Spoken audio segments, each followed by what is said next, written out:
Hello students, welcome to my YouTube channel exam 321। इस video के माध्यम से मैं आज आपको पढ़ाने जा रहा हूं फिनोल के रासायनिक गुणों को। आपको फिनोल के रासायनिक गुण पढ़ने से पहले आपको फिनोल की संरचना समझना बहुत जरूरी है। फिनोल जो कि 3 तरह की रासायनिक अभिक्रिया देते हैं, उसको समझिए वे कौन कौन सी होती है। देखिए, जब आप फिनोल को लिखते हैं, ये फिनोल का फार्मूला होता है इस तरीके से। बेंजीन की रिंग पर जब OH अणु उपस्थित होता है, इसको कहते हैं फिनोल। नंबर 1 रिएक्शन वे वाली होती है जिसमें से ये हाइड्रोजन निकल के जाएगी, तो जिसमें से हाइड्रोजन का विस्थापन होता है और उसकी जगह कोई दूसरा तत्व आता है, पहली रिएक्शन तो वे होती है। नंबर 2 वे वाली रिएक्शन जिसमें से पूरा OH समूह निकल के जाए, जिसमें से पूरा का पूरा OH समूह निकल के जाएगा, दूसरी वे रासायनिक अभिक्रिया होती है। और तीसरी वे जो फिनोल की जो रिंग होती है, इसमें से हाइड्रोजन निकल के चली जाती है और वे तीसरी तरह की अभिक्रियाएं होती है जिसे हम अन्य अभिक्रियाएं कहते हैं। तो इस तरीके से आप देखते हैं कि फिनोल 3 तरह की रासायनिक अभिक्रिया दिखाता है। नंबर 1 हाइड्रोजन को विस्थापित करने वाली अभिक्रियाएं, नंबर 2 OH को विस्थापित करने वाली अभिक्रियाएं और नंबर 3 अन्य अभिक्रियाएं। तो मैं इसका एक आपको डायग्राम बना के दिखा रहा हूं, जिसके जरिए से आप तुरंत ही फिनोल के रासायनिक गुण को बना पाएंगे। तो सबसे पहले आइए हम इसका एक वर्गीकरण कर लेते हैं रासायनिक गुणों का, जिससे कि आपको रासायनिक अभिक्रिया करने में कोई भी परेशानी ना हो। आइए चलते हैं, देख लेते हैं रासायनिक अभिक्रियाओं का वर्गीकरण।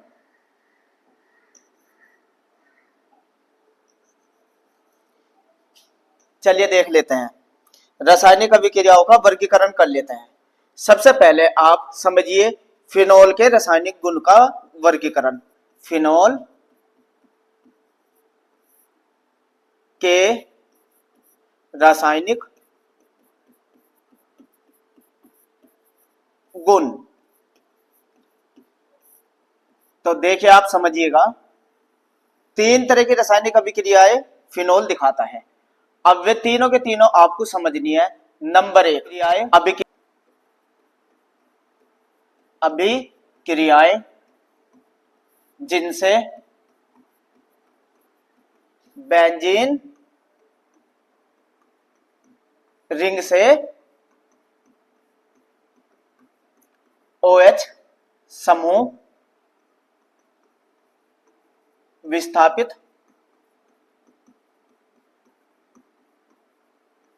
होता है। तो पहले आपको रिएक्शन यही समझनी है कि वे कौन कौन से तत्व होते हैं जो बेंजीन रिंग से OH का विस्थापन करते हैं। जैसे कि मैंने अभी आपको बताया था, तो ये 3 तत्वों के नाम आपको याद रखने हैं जो बेंजीन रिंग से OH को निकाल देते हैं। नंबर 1, इस डायग्राम को ध्यान से समझना, तुरंत ही आप रिएक्शन बना पाएंगे। सबसे पहले तत्व आपको याद रखना है Zn चूर्ण। Zn जो होता है ये विस्थापित करता है OH को, और जब बेंजीन की रिंग से OH निकल जाता है तो क्या बचेगा? बेंजीन। क्या बनता है फिर? बेंजीन बनता है। इसी के साथ ही दूसरा जो तत्व होता है वो होता है PCl5। दूसरा तत्व PCl5। अब आप देखिए क्या निकल के जा रहा है बेंजीन रिंग से? OH जाता है। तो जब भी OH निकल के जा रहा है तो इसकी जगह कोई ना कोई तत्व तो निकाल ही रहा होगा OH को, तो ये Cl का अणु आ जाता है इसके, इसलिए क्या बनता है? Chloro benzene. ये बनता है क्लोरो बेंजीन। इस डायग्राम को अच्छे से समझते रहिए और तुरंत ही आपसे रिएक्शन बनानी आ जाएगी।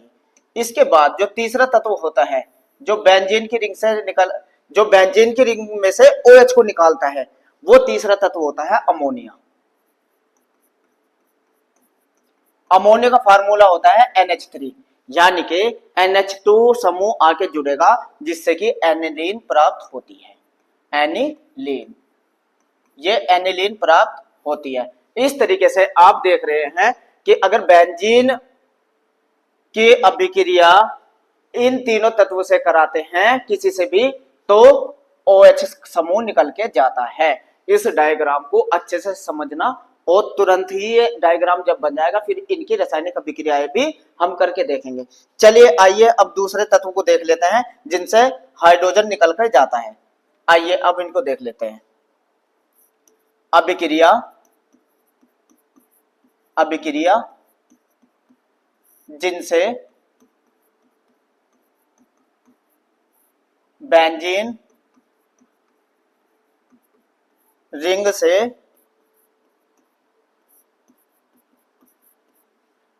क्या निकल के जाएगा H। बेंजीन रिंग से OH से H का OH से H का विस्थापन होता है। तो आपको याद होना चाहिए कि वे कौन कौन से तत्व है जो बेंजीन रिंग से के जो OH होता है उससे हाइड्रोजन को निकालते हैं, ये आपको पता है। ये भी तीन तत्व आपको पढ़ने हैं इसके अंदर। वे तीन तत्व कौन कौन से होते हैं ये आपको याद रखना। सबसे पहले धातुएं। अगर किसी भी सक्रिय धातु कौन कौन सी होती है आपको पता होना चाहिए, जैसे Na, K, Ca, Mg। इनमें से अगर आप किसी भी धातु की अभिक्रिया कराएंगे धातु फिनाक्साइड का विस्थापन होता है। दूसरा, अगर आप अम्ल क्लोराइड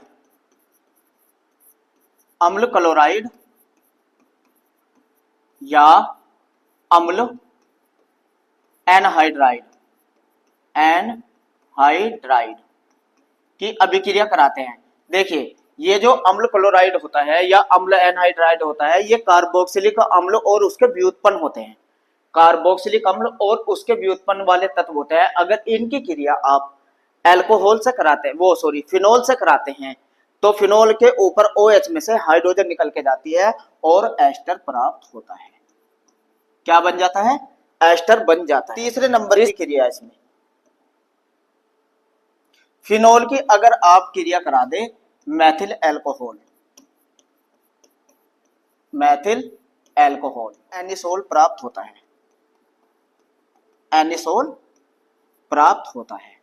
एनिसोल का फार्मूला भी मैं लिखवाऊंगा। जब बेंजीन रिंग के ऊपर O आ जाए और दूसरी तरफ CH3 ग्रुप हो, यानी कि चले ये रिएक्शन में ही मैं आपको समझाऊंगा, एनिसोल प्राप्त होता है। इस तरीके से ये तीन वे अभिक्रियाएं हुई जो बेंजीन रिंग से हाइड्रोजन को निकाल देती है। तीन तत्व इनको याद रखना, धातुएं, अम्ल क्लोराइड या अम्ल एनहाइड्राइड और मैथिल अल्कोहल। ये तीनों की क्रिया जब भी कराएंगे तो बेंजीन रिंग में जो OH होता है उससे हाइड्रोजन निकल के जाती है। इस तरीके से तीन अभिक्रियाएं आपको ये पढ़नी है, बहुत ज्यादा इंपॉर्टेंट होती है। इसके बाद अन्य अभिक्रिया में आप हैलोजनीकरण, सल्फोनीकरण, नाइट्रीकरण, फ्रीडल क्राफ्ट अभिक्रिया, राइमर टीमर अभिक्रिया, ये अभिक्रियाओं को जानेंगे। हाइड्रोजनीकरण भी। तो आइए अन्य अभिक्रियाएं जो बेंजीन रिंग के हाइड्रोजन का विस्थापन करती है उनको भी देखते हैं, जिनको हम कहते हैं अन्य अभिक्रियाएं, जिनको हम अन्य अभिक्रियाओं के नाम से भी जानते हैं। तीसरे नंबर की आ जाएगी अन्य अभिक्रियाएं। ये बहुत ज्यादा इंपॉर्टेंट अभिक्रियाएं होती है। अन्य अभिक्रियाएं में आप ये बहुत ही मोस्ट इंपॉर्टेंट है जो लगातार बोर्ड में आती रहती है। सबसे पहले अगर आप इसमें पढ़ते हैं हाइड्रोजनीकरण, चलिए हाइड्रोजनीकरण देखते हैं। हाइड्रोजनीकरण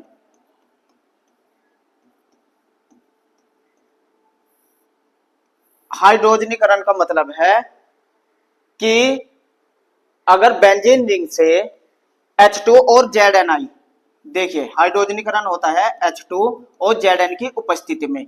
हाइड्रोजनी अगर करण कहते हैं तो साइक्लोबेंजीन प्राप्त होती है। याद रखना क्या बनेगा? साइक्लोबेंजीन।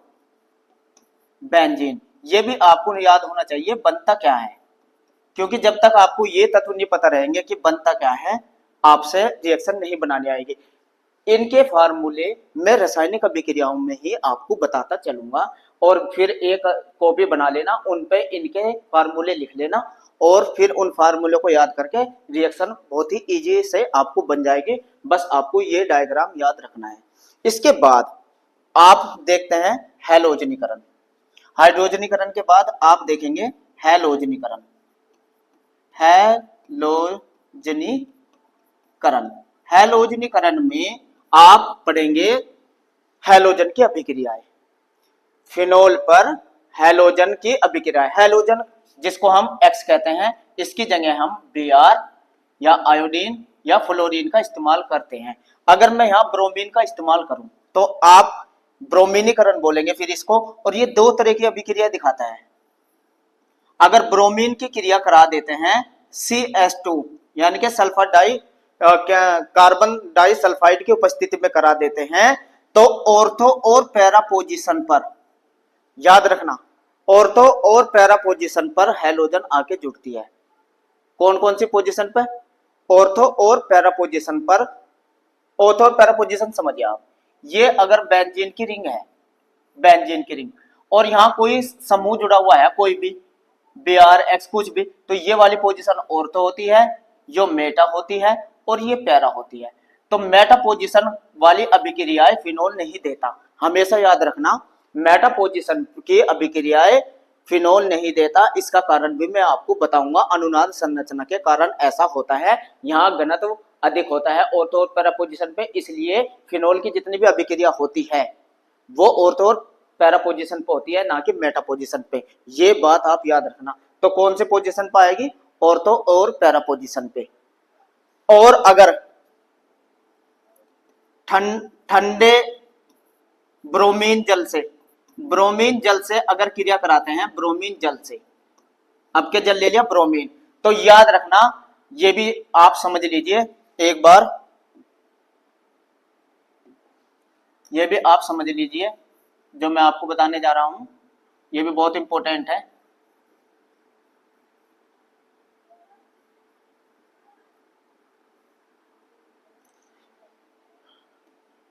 ये जो बेंजीन की रिंग होती है, और अगर यहाँ कोई समूह जुड़ा हुआ है, ये इसकी पहली पोजीशन होती है, ये दूसरी, ये तीसरी, ये चौथी, ये पांचवी, ये छठी, चाहे आप इधर से काउंटिंग करिए, पहली, दूसरी, ऐसे।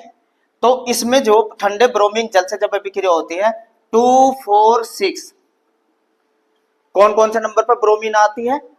दूसरे पे, चौथे पे और 6 पे। 2, 4, 6 ट्राई ब्रोमोबेंजीन बनती है।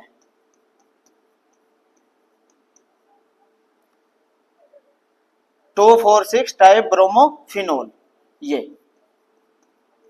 2,4,6 टाई ब्रोमोफिनोल, और यहाँ ऑर्थो पैरा ब्रोमोफिनोल प्राप्त होता है। ठीक है, ये याद रखना। ये हुआ हैलोजनीकरण। इसके बाद सल्फोनीकरण, इसके बाद आप देखते हैं सल्फोनीकरण। सल्फोनीकरण में, सल्फोनीकरण का मतलब हुआ फिनोल की H2SO4 से अभिक्रिया। इसमें भी किससे? ऑर्थो और पैरा पोजीशन पे, ऑर्थो और पैरा पोजीशन पे सल्फोनीकरण, ऑर्थो और पैरा पोजीशन पे HSO3 आके जुड़ेगा। कौन कौन सी पोजीशन पे? ऑर्थो पे और पैरा पोजीशन पे HSO3 आके जुड़ता है, तो ये बनता है ऑर्थो और पैरा पोजीशन पे ही प्रोडक्ट प्राप्त होता है। ये बात याद रखना। सल्फोनीकरण का मतलब हुआ H2SO4 से अभिक्रिया। इसके बाद आप पढ़ेंगे नाइट्रीकरण अभिक्रिया। इसके बाद आप देखेंगे नाइट्रीकरण। नाइट्रीकरण, अब नाइट्रीकरण भी दो तरीके का ही होता है इसमें भी, यानी कि HNO3 से अभिक्रिया। HNO3 से अभिक्रिया, जब आप HNO3 से अभिक्रिया करेंगे, ये भी दो तरह की अभिक्रिया दिखाएगा। आगे बढ़ा देते हैं। दो तरह की, एक सांद्र HNO3 से, सांद्र, और एक तनु। ये याद रखना। अगर आपने लिया है, देखिए सांद्र से प्राप्त होता है 2,4,6 ट्राई नाइट्रोफिनोल, ट्राई नाइट्रोफिनोल, ये प्राप्त होता है। और तनु से अगर करते हैं, तनु से अगर हम करते हैं तो तनु में हमें प्राप्त होता है ऑर्थो और पैरा पोजीशन पर ओथोफेरो नाइट्रोफिनोल, नाइट्रोफिनोल ये प्राप्त होता है।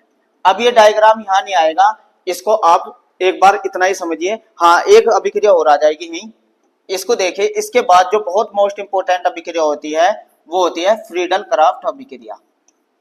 फ्रीडल क्राफ्ट अभिक्रिया, फिनोल जो होता है वो फ्रीडल क्राफ्ट अभिक्रिया करती है। और फ्रीडल क्राफ्ट अभिक्रिया दो तरीके से होता ही है, एसिटिलीकरण और एसिलीकरण। दो तरह की अभिक्रिया होती है, याद रखना, ये दोनों की दोनों। एसिटिलीकरण, एसिटिलीकरण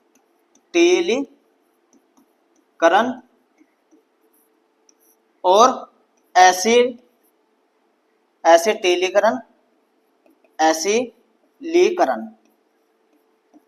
जो अन्य अभिक्रियाएं होती है, तीन अभिक्रियाएं आपको और पढ़नी है, इसको आप नोट कर लीजिए। मैं भी बता देता हूं तीन अभिक्रिया और आपको कौन सी पढ़नी है, इसको मैं रफ करने जा रहा हूं। देखिए, इसके अलावा आप इसमें पढ़ेंगे अन्य अभिक्रिया में कोल्बे स्मिथ अभिक्रिया। एक इसमें अभिक्रिया आएगी कोल्बे स्मिथ अभिक्रिया, जो कि कोल्बे स्मिथ अभिक्रिया बहुत इंपॉर्टेंट अभिक्रिया होती है, जो कि NaOH से होती है और सैलिसिलिक अम्ल बनता है। सैलिसिलिक अम्ल ये प्राप्त होता है सैलिसिलिक। इसके बाद एक अभिक्रिया आप इसमें पढ़नी है राइमर टीमैन अभिक्रिया, और ये नाम से भी पूछी जाती है। इसके बाद एक आप इसमें पढ़ेंगे गाटरमान काक अभिक्रिया।